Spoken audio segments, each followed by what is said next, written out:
Colbyjack.net is proud to present From the Flames by Trisha M. Wilson. The people of the fire, the Blesa, led by their queens, have ruled the island of Alfeyju and oppressed the Driva, the people of the ice, for more than 16 generations. With the Drivian King in hiding and little hope on the horizon, the Driva looked to one person to save them from the vile Blesa, the Diviana. According to legend, the divinely gifted Diviana will one day overthrow the Blesa and restore the Drivian King to his rightful throne. But with the search having lasted for more than 400 years, will the Diviana ever come to light? Willow is the slave of the Raskpil family. Bought at the age of 4, 20 years have passed since her life irrevocably changed. Her existence is no worse than any other slave, but within, Willow wonders if there isn't something more she should be doing with her life other than serving the ungrateful. Ordered to travel with her master's family to Sondertoft, so her master's adult children can take part in an ancient rite of passage, Willow is shocked when she learns that she too must participate. Will she fail, as all before her have? Will she rise to the challenge and become stronger after passing through the flames? Episode 55, Chapter 31, Helping Hand. Familiar? Hawk asked. How? I'm not sure, Willow said slowly. It's almost as if I've seen it before, but I don't remember my dad ever taking me to a small pool. Maybe someone mentioned it to you, Sigurd suggested. Or perhaps you saw an image of it, Val said. Image. Isn't this the same pool which was in the tapestry? Willow asked with a flash of memory. Tapestry? What tapestry? Sigurd asked. Yes, I think it is, Hawk said. The tapestry didn't have the trees this high, but over the years the trees would have grown. What are you talking about? Sigurd asked. But how did they know which pond to put it in? How did they know I'd be born here? Hawk shrugged. They were great sorceresses and could see into the future. Perhaps some force told them that this was the pond. You could be right. How do we get down there? Willow asked. I don't see any paths from up here. Do you? No, Hawk said after scanning the area quickly. But we should be able to go down the hill. It's not too steep. Stop, Sigurd ordered. Stop right this second. What are you two talking about? We'll explain later, Willow said. Right now, we need to get to that pool of water.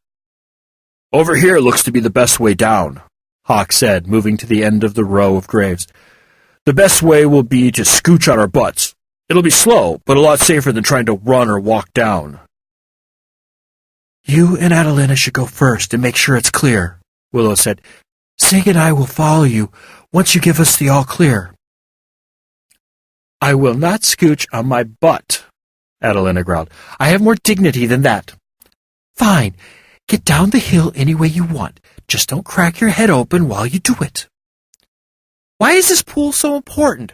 Sigurd asked as they watched Hawk and Adelina make their way down the hill. I believe one of the sacred objects are in or around the pool. Do you know which one? If I remember correctly, it'll be a pair of bracelets, which have something to do with healing. Those will come in handy if we get hurt, Sigurd said, sounding impressed. All clear, Hawk yelled.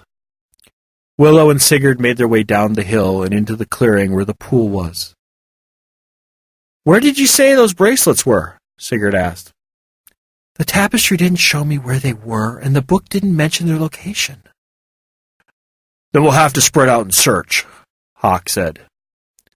The three of them looked in trees and bushes, under rocks, and anywhere else they could think the bracelets could be hiding. They're not here, Sigurd said. They must be, Willow said. The pool looks exactly like the one in the tapestry. Do you know how many pools on Alfeyju probably look like this one? They aren't here. Accept it, Sigurd said. Soldiers are on their way, Adelina said with a growl. How far are they? Do we have time to leave? "Now," she said as the first soldiers came running into the clearing. Within seconds, more soldiers than they'd ever been up against surrounded them. Hawk, Sigurd, and Adelina attacked them without further discussion. Staying near the pool, Willow shot ice daggers and spears at the men, doing her part in keeping the never-ending supply of men away from them. Time passed.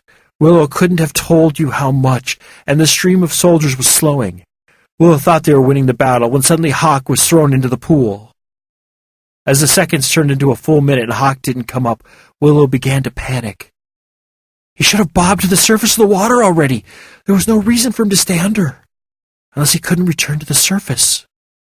Throwing another round of daggers at the men coming toward her, Willow dropped Val and dived into the pool. She needed to get to Hawk before he drowned. Below the clear water, she saw him bobbing along the bottom of the pool, caught by a stone pillar. Willow didn't do more than glance at the pillar before she tugged at the fabric of his shirt, which was keeping him in the water. Ripping the fabric, she pulled him up to the surface and toward shore. His weight and her weakness from her injuries prevented her from fully pulling him out of the water.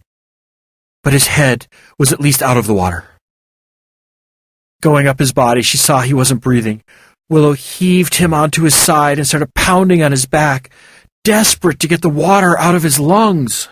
After what felt like an eternity, he gave a cough, and water came out of his mouth. Willow breathed a prayer of thanks to the gods and looked up to see how Adelina and Sigurd were doing. They were severely outnumbered, but continued to fight with all their might. Willow lifted her hand to call Val, when suddenly a woman came out of the forest and started to attack the soldiers. The woman didn't have the look of a fighter. She was wearing a dress, but the way she wielded the sword told Willow this woman was trained in combat. Glancing down to make sure Hawk was still faring well, Willow called for Val. Once he was within her grasp again, she sent more ice daggers at the soldiers who were attacking Adelina, Sigurd, and the unknown woman. Her renewed attack signaled the beginning of the end for the soldiers, for they suddenly appeared to be fighting without the heart and purpose they'd previously shown. When there were only a few men left fighting, the rest having run from certain injury and death, Willow thought everyone would make it out of the battle unharmed. Her premature thought was dashed when a scream pierced the air. Willow turned, trying to find the source of the unnatural sound, and saw a sword thrust through the unknown woman's body. Her own sword dropped to the ground, and her face showed the same shock as was on the soldier who'd inflicted the grievous wound. Not thinking, Willow sent a large ice spear at the man, inflicting the same wound as he had inflicted on the woman. Willow ran over to the woman and fell to her knees next to the woman, who'd by now crumpled to the forest floor. The woman was still alive and semi-conscious.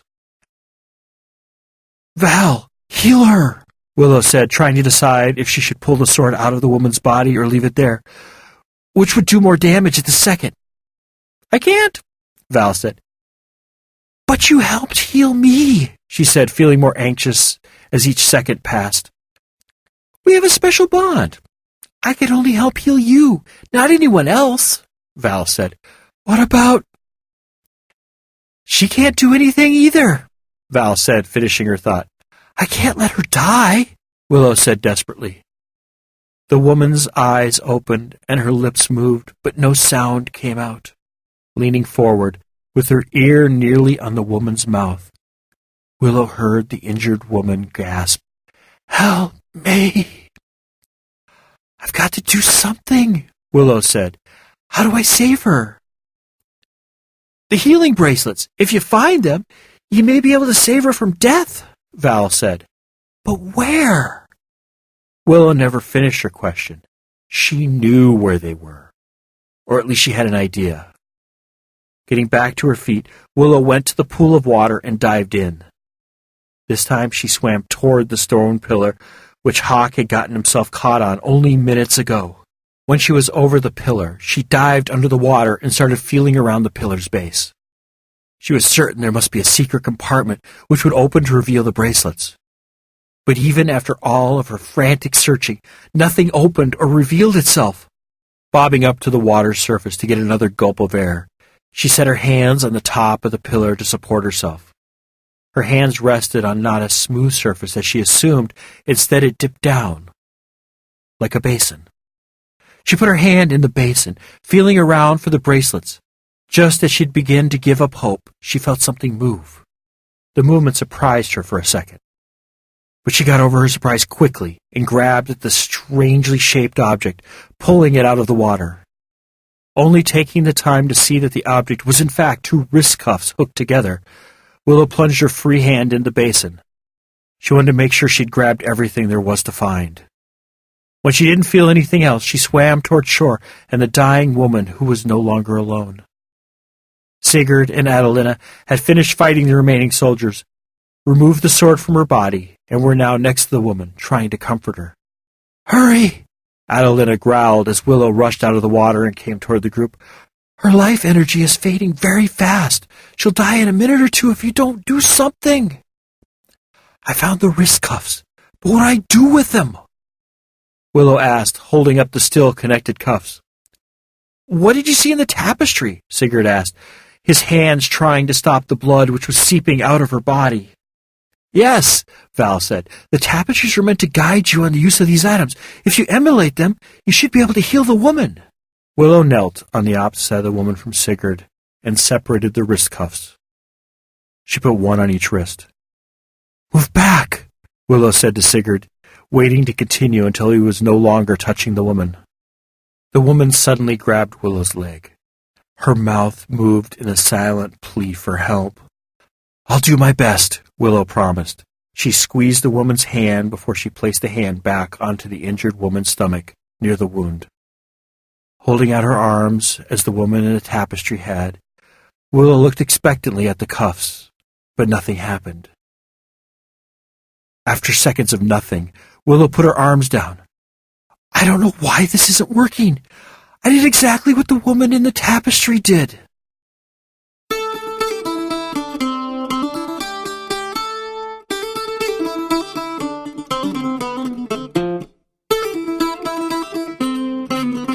You have been listening to From the Flames by Trisha M. Wilson. Read, recorded, mastered, encoded, and produced by Colbyjack.net. This work is released under a Creative Commons 3.0 Attribution, Non-Commercial, Share-alike license. Do what you want with it, just don't try to profit from it. Heaven knows we can't. If you have any questions, comments, or rants you wish to share with us, we can be reached at Colbyjack.net. That's COLBYTRAX @COLBYJACK.net. Yep, I sing it too. If you want to follow the exploits of Trisha in Twitterland, just search for Lady Trisha W on Twitter, or follow the ever-dashing, courageous, hardworking, intelligent, and immensely humble Colbyjack on the Twitters as well. If you find that you can't, just wait to find out what will happen with Willow, the strong dude and the annoying dude. Be heartened to know that From the Flames is available from Amazon, Barnes & Noble, and Smashwords, as well as from our little shop. Didn't you know about our little shop? Why, yes, we have a little shop located at shop. That's shop.colbyjack.net. That's shop.colbyjack.net. Yeah, real original there. There you will find the latest ebook versions of all our works in both Mobi and ebook, all DRM-free, as well as audiobook versions of such works as Firmware Hijacked and Proxy, as well, naturally, as well as From the Flames. The audiobooks differ from the podcasts in that the headers and bumpers only run once, and the episodes are grouped in hour-long episodes for easy burning to CD or for downloading on the go. If you find you don't need any stuff, but just want to thank us monetarily for our efforts here, just head on over to Colbyjack.net, select either audio or visual, and look for the donate button located on the blog roll. Well, anyway, thank you for listening, have a wonderful week, and remember to be fabulous.